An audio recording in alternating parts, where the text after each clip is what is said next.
మీ బట్టలకి సాఫ్టింగ్ ప్రొటెక్షన్ ఇచ్చే సరైన ప్రొడక్ట్ ఎలిమ్ ఫ్యాబ్రిక్ కండిషనర్.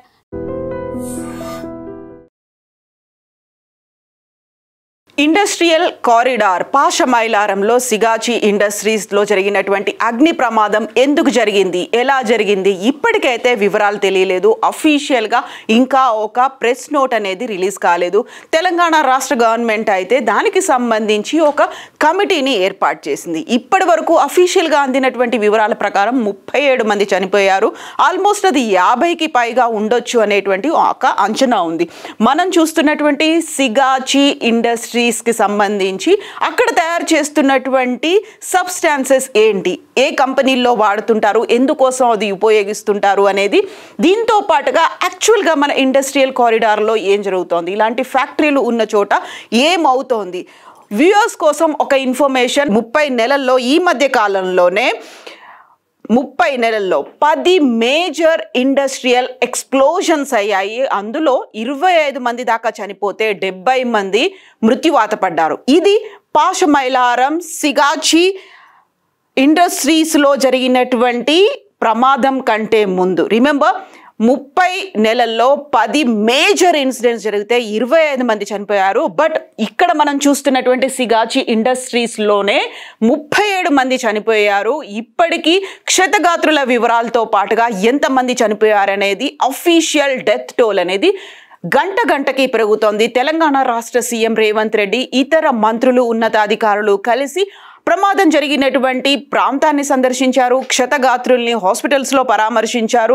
దేశమంతా ఉలిక్కిపడేలా చేసినటువంటి సంఘటన ఇది. అహ్మదాబాద్లో విమాన ప్రమాదం ఎలా అయితే అగ్నికీలలతో మృతదేహాల్ని చిన్నాభిన్నం చేసిందో, కనిపించకుండా చేసినటువంటి పరిస్థితి ఉందో, కంప్లీట్గా తగలబడిపోయి ఒక రకంగా చెప్పాలంటే డెడ్ బాడీస్ అన్నీ ఉడికిపోయినట్టుగా ఉన్నటువంటి పరిస్థితి అహ్మదాబాద్ ప్లేన్ క్రాష్ ఇన్సిడెంట్లో జరిగింది. అలాగే సిగాచి ఇండస్ట్రియల్ ఏరియాలో నిన్న జరిగినటువంటి ఈ ప్రమాదంలో కూడా అదే పరిస్థితి కనిపించింది.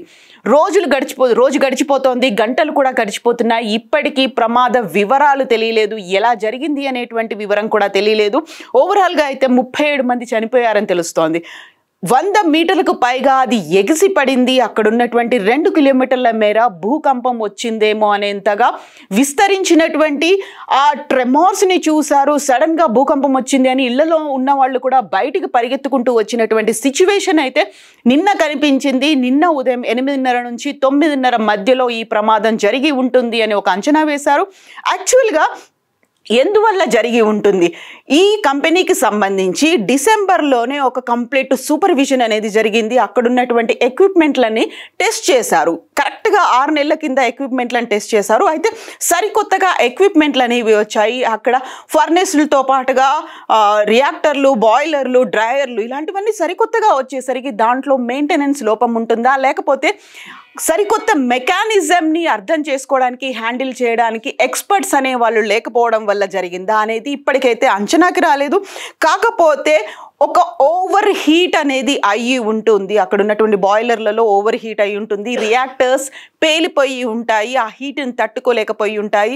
లేకపోతే ఫర్నేస్లో అక్కడ ప్రెషర్, ఇంటెన్సిఫైడ్ ప్రెషర్ ఉండడం వల్ల బ్లాకేజెస్ ఏర్పడి ఉంటాయి. దానివల్లే అతిపెద్ద ప్రమాదం జరిగి ఉంటుంది అనేది సిగాచికి సంబంధించినటువంటి ఎక్స్పర్ట్స్, అక్కడ నుంచి సూపర్వైజర్లు, మేనేజర్లు అందిస్తున్నటువంటి వివరాలని బట్టి అయితే తెలుస్తుంది. యాక్చువల్గా వాట్ ఎగ్జాక్ట్లీ ఈజ్ సిగాచి, అక్కడ ఉన్నటువంటి ఈ ఇండస్ట్రియల్ ఏరియాలో ఈ విజువల్లోనే మనకు తెలుస్తుంది ఎంతలా అవి పేరుకుపోయాయి. కనీసం కనిపించనంత పరిస్థితులు, అక్కడ దట్టంగా పొగలు అలముకున్నాయి. అంతకంటే ముందు ఆకాశాన్ని అంటుతాయా అన్నట్టుగా ఉండేటువంటి మంటలు. సో ఓవరాల్గా అయితే ఈ కంపెనీలో తయారవుతోంది మైక్రో క్రిస్టలిన్ సెల్యులోస్, MCCగా పిలుస్తుంటారు.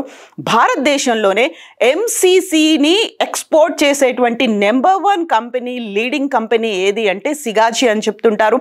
సిగాచి కంపెనీకి సంబంధించి 3 ప్రొడక్షన్ ప్లాంట్లు ఉన్నాయి. 2 గుజరాత్లో ఉంటే, ఒకటి నిన్న ప్రమాదం జరిగినటువంటి తెలంగాణలో పాషమైలారంలో ఉంది. ప్రతి సంవత్సరం 21,700 మెట్రిక్ టన్నుల ఉత్పత్తిని ఈ సిగాచి కంపెనీ చేస్తోంది. నిన్న ఈ పాషమైలారం ఇండస్ట్రియల్ ఏరియాలో జరిగినటువంటి సిగాచి ఈ కంపెనీకి సంబంధించి ప్రతి సంవత్సరం 6,000 మెట్రిక్ టన్నుల ఎంసీసీని ఇది ప్రొడ్యూస్ చేస్తుంది. 40 దేశాలకు పైగా ఈ ఎంసీసీని ఎక్స్పోర్ట్ చేస్తుంది. దీంతో పాటుగా 60+ ప్రొడక్ట్స్లో ఈ ఎంసీసీని వాడుతూ ఉంటారు.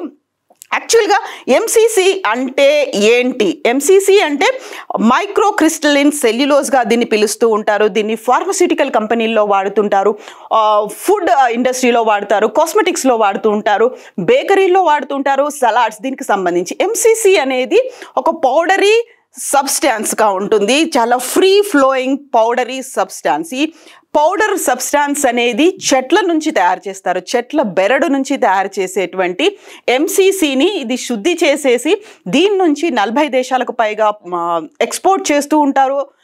సిగాచికి సంబంధించి 900 మందికి పైగా ఎంప్లాయీస్ ఉన్నారు. బట్ నిన్న జరిగినటువంటి ఈ ఇన్సిడెంట్లో ఎంతమంది ఉన్నారు? మార్నింగ్ షిఫ్ట్ అనేది 6 గంటలకి స్టార్ట్ అవుతుంది. ఆ తర్వాత 9ంటికి జనరల్ షిఫ్ట్ స్టార్ట్ అవుతుంది. యాక్చువల్గా మార్నింగ్ షిఫ్ట్లో ఎంతమంది అటెండ్ అయ్యారు, జనరల్ షిఫ్ట్లో ఎంతమంది అటెండ్ అయ్యారు, వీటన్నిటికి సంబంధించి మెయింటైన్ చేసే రిజిస్టర్స్ రికార్డ్ నిన్న తగలబడిపోయాయి. అంటే ఎంతమంది నిన్న అటెండ్ అయ్యారు అనేది కూడా తెలియదు. ఎట్ ద సేమ్ టైం ఈ ప్రమాదం జరుగుతున్న సమయంలోనే బస్సులోనే కొంతమంది దాదాపుగా 20 మంది ఎంప్లాయీస్ వచ్చారు. ఆ బస్సు ఆలస్యమైన కారణంగా ఆ 20 మంది స్వల్ప గాయాలతో బతికి బయటపడ్డారు. పేలుడు దాటికి బస్ అద్దాలు కూడా విరిగిపోయాయి, పగిలిపోయాయి. అవన్నీ కుచ్చుకున్న తర్వాత ఆ బస్సులో ఉన్న వాళ్ళు 20 మంది ఇంజ్యూర్ అయినటువంటి పరిస్థితి.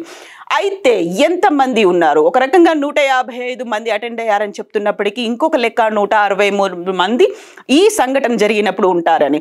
సో పేలుడు దాటికి 100 మీటర్ల దూరం వరకు శకలాలన్నీ ఎగిరిపడ్డాయి. ఎక్కడికక్కడ ఖండఖండాలుగా అయినటువంటి మృతదేహాలు, డెడ్ బాడీస్ అనేవి కనిపిస్తున్నాయి. ఆ విజువల్స్ని మేము మీకు చూపించదలుచుకోలేదు, ఎందుకంటే హృదయ విదారకంగా ఉన్నటువంటి ఆ విజువల్స్ ఉన్నాయి. యాక్చువల్గా ఎందుకు జరిగింది, అక్కడ ఎంతమంది ఉన్నారు, ఎందులో లోపం జరిగింది ఇప్పటికైతే ఐడెంటిఫై చేయలేదు. ఒక విచారణ సంఘాన్ని అయితే రాష్ట్ర ప్రభుత్వం ఏర్పాటు చేసింది. ఈ సంఘటన జరిగిన వెంటనే అక్కడ భూకంపం వచ్చిందేమో అని భయపడ్డారు. ఆ తర్వాత పరిస్థితులు అర్థమయ్యాయి. విపరీతమైనటువంటి మంటలు, పొగల తర్వాత సిగాచిలో ఒక ప్రమాదం జరిగింది అనే విషయం తెలిసిన తర్వాత ఎన్డీఆర్ఎఫ్, ఎస్డిఎఫ్ సిబ్బంది, ఆ అగ్నిమాపక సిబ్బంది, అక్కడికి అంబులెన్స్లు అన్నీ అక్కడికి వచ్చినప్పటికి కూడా తరచుగా ఇలాంటి ప్రమాదాలు అనేవి జరుగుతున్నాయి. కాబట్టి కంప్లీట్గా ఎక్విప్డ్గా ఉండాల్సిన అవసరం ఉంది. ఫైర్ సేఫ్టీ, సెక్యూరిటీ మెజర్స్ అనేవి తీసుకోవాల్సినటువంటి అవసరం ఉంది. ఇక సిగాచికి సంబంధించి చూస్తే ఎంసీసీ ప్రోడక్ట్స్లో నెంబర్ 1 ప్లేస్లో భారతదేశంలో ఉంది. ఉన్నటువంటి 3 ప్లాంట్లు, 900 మందికి పైగా ఎంప్లాయీస్ ఉన్నారు. 60 ప్రోడక్ట్స్లో దీన్ని వాడుతూ ఉంటారు.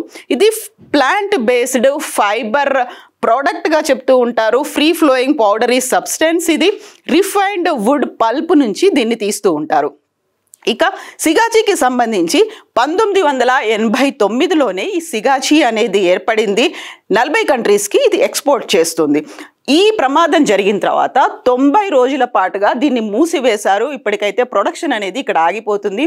ముందు చెప్పుకున్నట్టుగా 21,700 మెట్రిక్ టన్నుల ఉత్పత్తిని, ఎంసీసీ ఉత్పత్తిని ఈ సిగాచి చేస్తోంది. సో ఇప్పుడు 90 డేస్ అయితే దీన్ని ఆపేశారు. కంప్లీట్గా ఇన్సూరెన్స్ అయితే ఉంది, కావాల్సినటువంటి కవరేజ్లను మేము ఇస్తామని చెప్తున్నారు.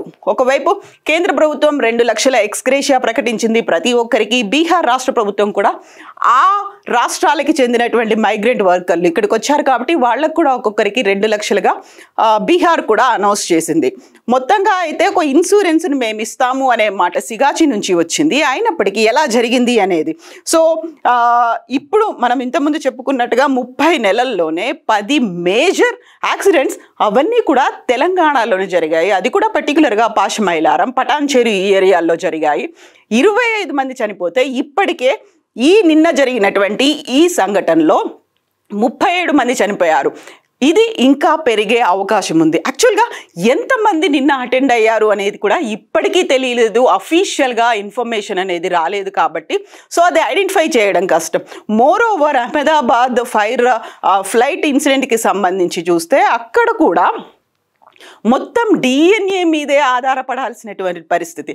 ఇక్కడ జరిగినటువంటి ఈ సంఘటనలో కూడా డెడ్ బాడీస్ ఐడెంటిఫై చేయలేని విధంగా ఉన్నాయి. ఇక సిగాచి ఇండస్ట్రీస్కి సంబంధించి చూస్తే హై క్వాలిటీ ప్రొడక్షన్స్ అనేవి అక్కడ ఉంటాయి. ఇన్నోవేటివ్ సొల్యూషన్స్ని ఫాలో అవుతుంది అనేది పేరు. నెంబర్ 1 కంపెనీ ఎంసీసీని ప్రొడ్యూస్ చేస్తోంది, ఎక్స్పోర్ట్స్ చేస్తున్నటువంటి కంపెనీ ఇండియాలో నెంబర్ 1 కంపెనీ అంటే సిగాచి అని కనిపిస్తోంది. మరి ఇక్కడ ఎలాంటి లోపాలు తలెత్తాయి? సరైనటువంటి ప్రమాణాలు పాటించలేదా, లేకపోతే నిర్వహణ లోపం ఉందా, తీసుకొచ్చినటువంటి సరికొత్త మెకానిజం ఏదైతే ఉందో, సరికొత్త మెషినరీ ఉందో దానికి సంబంధించి ఎక్విప్డ్గా అక్కడ ఉన్నటువంటి సిబ్బంది లేరా, వాళ్ళకి ఆ ఎక్స్పీరియన్స్ అనేది లేకపోయిందా, లేకుంటే క్వాలిఫైడ్ పర్సన్స్ షార్టేజ్ ఉందా, మెయింటెనెన్స్ లోపాలు ఉన్నాయా? డిసెంబర్లోనే ఈ కంపెనీకి సంబంధించి ఒక కంప్లీట్గా మెయింటెనెన్స్తో పాటుగా అక్కడ ఉన్నటువంటి సిస్టమ్స్ వీటన్నిటిని బాగున్నాయా లేదా అనేటువంటి ఒక సూపర్వైజ్ కూడా చేశారు, చెక్ కూడా చేశారు. అయితే కరెక్ట్గా జూన్ 30వ తారీఖు 2025న ఏం జరిగింది? ఇప్పటికీ కూడా $1 మిలియన్ క్వశ్చన్గా మిగిలిపోయింది. ఆల్మోస్ట్ ఒక 100 మీటర్లు ఎగిసి పడినటువంటి డెడ్ బాడీస్ అనేవి అక్కడ ఉన్నాయి కాబట్టి అంతకు మించి ఇంకేదో జరిగి ఉంటుంది. అది తెలుసుకోవడమే ఒక అతిపెద్ద పనిగా మారింది. ఇప్పటికైతే 90 రోజుల పాటు మేము మూసేస్తామని చెప్పినప్పటికి కూడా ఇందులో ఇంకా జరగరానిది ఏదైనా జరిగి ఉంటుందా? మనం అక్కడ ఉన్నటువంటి పరిసరాల్ని కనుక పరిశీలించి చూసినట్టయితే ఆల్మోస్ట్ 15 మీటర్స్ హైట్ ఎక్కువగా ఉన్న చోట చుట్టూ అంబులెన్సులు తిరగడానికి కానీ, లేకుంటే ఫైర్ సేఫ్టీకి సంబంధించి అక్కడ అగ్నిమాపక శకటాలు తిరగడానికి కానీ ఫ్రీ ప్లేస్ అనేది ఉండాలి. సేఫ్టీ అండ్ సెక్యూరిటీ మెజర్మెంట్స్ పాటించాలి. ఫైర్ సేఫ్టీకి సంబంధించి ఖచ్చితమైనటువంటి విధి విధానాలు పాటించాల్సిన అవసరం ఉంటుంది. సో ఇప్పుడు సిగాచికి సంబంధించి అలాంటి మెజర్మెంట్స్ ఉన్నాయా లేదా, యాక్చువల్గా ఏం జరిగింది అనే దాని మీద కూడా పెద్ద ఎత్తున అయితే ఇప్పుడు ఒక చర్చ జరుగుతోంది. అదే ఒక వివాదానికి కూడా కారణమవుతోంది. యాక్చువల్గా అక్కడ ఏం జరిగింది, ఎందుకని 37 మంది చనిపోయారు, ఇంకా ఇప్పటికీ శిథిలాల కింద మృతదేహాలు ఉన్నాయి, ఆ మృతదేహాలు కూడా గుర్తించలేని స్థితిలో ఉన్నాయి, ఎంతమంది అటెండ్ అయ్యారు, నిన్న డ్యూటీస్లో ఎంతమంది ఉన్నారు అనే వివరాలు కూడా ఇంకా తెలీదు. అక్కడ ఉన్నటువంటి లాగ్ బుక్స్, రిజిస్టర్స్, రికార్డ్స్ అన్నీ కూడా తగలబడిపోయాయి. కాబట్టి సో ఎవరైతే మిస్సింగ్ అని చెప్తున్నారో వాళ్ళందరూ ఐదర్ హాస్పిటల్లో ఉన్నారా, లేకుంటే ఆ డెబ్రీస్ కింద ఉన్నారా, ఇప్పటికి కూడా అర్థం కాని అంతుపట్టని విషయం. ఆల్మోస్ట్ ఒక రోజు గడిచిపోయింది, గంటలు దొర్లుతున్నాయి తప్ప ఇప్పటికి కూడా అఫీషియల్గా ఇన్ఫర్మేషన్ తెలియదు. సిగాచి అయితే ఒక 90 రోజుల పాటు ఈ ప్లాంట్ని మూసేస్తున్నాము మెయింటెనెన్స్ కోసం అని చెప్పింది. తమ ప్రొడక్షన్ కోసం ఎఫెక్ట్ పడుతున్నప్పటికీ కూడా తీసుకోవాల్సినటువంటి మెజర్మెంట్స్ అని తీసుకున్నామని చెప్తోంది. బట్ ఇలాంటి ఒక బల్క్ డ్రగ్ మ్యానుఫ్యాక్చరింగ్ యూనిట్లో జరిగినటువంటి ప్రమాదం అలామింగ్గా ఉంది. ఎట్ ద సేమ్ టైం ప్రభుత్వంతో పాటుగా అక్కడ ఉన్నటువంటి పరిశ్రమలు కూడా దృష్టి పెట్టాల్సినటువంటి అవసరం ఉంది. ఎందుకంటే ఇక్కడ ఒక పారిశ్రామిక వాడ కాబట్టి పెద్ద ఎత్తున ఇతర రాష్ట్రాల నుంచి ఇక్కడికి వస్తూ ఉంటారు. వాళ్ళందరి కోసం కూడా సేఫ్టీ సెక్యూరిటీ చూసుకోవాల్సినటువంటి అవసరం ఉంది. అయితే ఇంత పెద్ద ఎత్తున మంటలు, పొగలు, ఊపిరాడనివ్వనటువంటి పరిస్థితి, రసాయనాలు ఉక్కిరి బిక్కిరి చేస్తున్న టైంలోనే ఉడికిపోయేంతగా ఉన్నటువంటి ఉష్ణోగ్రతల మధ్యలో అక్కడ ఖండఖండాలుగా కాదు ముద్దలుగా అయిపోయినటువంటి డెడ్ బాడీస్ ఊహించడానికే భయానకంగా ఉంది. సో ఇలాంటి పరిస్థితుల్లో ఇంకా ఎన్ని మృతదేహాల్ని బయటికి తీస్తారు? యాక్చువల్గా అవి మృతదేహాలు అని చెప్పడానికి కూడా లేదు, ముద్దలుగా మిగిలిపోయాయి, మాంసపు ముద్దల్ని బయటకు తీస్తున్నారు. అక్కడ భరించరానంతగా వాసనలు ఉన్నాయి, అలాగే తట్టుకోలేనంత విషాదం కూడా ఉంది. సో దృష్టి పెట్టాల్సినటువంటి అవసరం ఉంది. ఎందుకని ఇలాంటి ప్రమాదాలు జరుగుతున్నాయి, మెజర్మెంట్స్ తీసుకోవాలి, స్ట్రిక్ట్ విజిలెన్స్ ఉండాల్సినటువంటి అవసరం ఉంది. అండ్ ఇలాంటి సంఘటనలు మళ్ళీ జరగకుండా చర్యలు పరిశ్రమలు తీసుకోవాలి, యాజమాన్యాలు తీసుకోవాలి, ప్రభుత్వం కూడా బాధ్యత వహించాల్సినటువంటి అవసరం ఉంది. ఇలాంటి సంఘటనలు జరగకుండా చర్యలు తీసుకోవాల్సినటువంటి అవసరం అయితే ఉంది. ఎవరైతే తప్పులు చేస్తున్నారో, ఎవరైతే ఇలాంటి వయలేషన్స్కి పాల్పడుతున్నారో వాళ్ళ మీద కఠిన చర్యలు కూడా తీసుకోవాల్సినటువంటి అవసరం ఉంది. నిజంగా ప్రస్తుతం ఉన్నటువంటి సమాజం దేనికి ప్రయారిటీ ఇస్తుంది? ఆర్థిక సంబంధాల చుట్టూ మాత్రమే తిరుగుతుంది. మళ్ళీ ఎన్నికలంగానే చాలా విరక్తి కలుగుతాం. మంచి అనిపిస్తుంది కదా, లేడీస్ కూడా ఛాలెంజింగ్ జాబ్స్ చేసినప్పుడు చాలా బాగుంటది. ట్రాఫిక్ అసిస్టెంట్స్ గా నియమించిన ట్రాన్స్జెండర్స్ అందరితో సాల్యూట్ చేయించుకుంటున్నారు. ఫుడ్ డెలివరీ ఇవ్వటానికి వెళ్ళినటువంటి డెలివరీ బాయ్ అనిల్ పై కళ్ళ ముందు పెళ్ళండి